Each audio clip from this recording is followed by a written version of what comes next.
বাংলাদেশকে পাকিস্তান তাদের সেরা যুদ্ধবিমান JF-17 থান্ডার ব্লক 3 সিমুলেটর হস্তান্তর করেছে। এটিকে দক্ষিণ এশিয়ার সামরিক ভারসাম্যে একটি বড় ধরনের পরিবর্তন আনতে পারে বলে ধারণা করা হচ্ছে।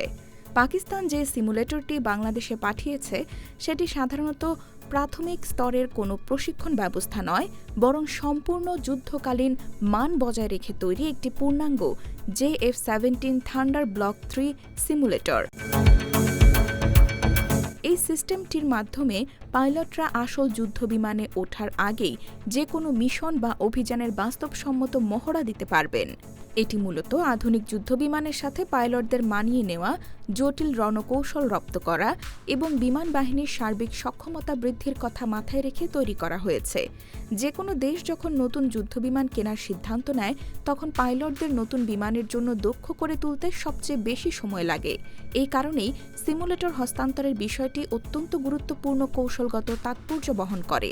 সেই দিক থেকে বিবেচনা করলে এই সিমুলেটর হস্তান্তর প্রক্রিয়াটি জটিল ও বহুমুখী যুদ্ধবিমান ক্রয়ের চূড়ান্ত আলোচনার একটি স্বাভাবিক ও অন্যতম প্রধান ধাপ। JF-17 থান্ডার কতটা শক্তিশালী? JF-17 থান্ডার হালকা ওজনের, সব আবহাওয়ায় ব্যবহারযোগ্য বহুমাত্রিক এক যুদ্ধবিমান। পাকিস্তান অ্যারোনটিক্যাল কমপ্লেক্স ও চীন চেংদু এয়ারক্রাফট কর্পোরেশন যৌথভাবে এটি তৈরি করেছে। JF-17 এর ব্লক 3 সংস্করণ একে 4.5 প্রজন্মের যুদ্ধবিমানের কাতারে নিয়ে গেছে।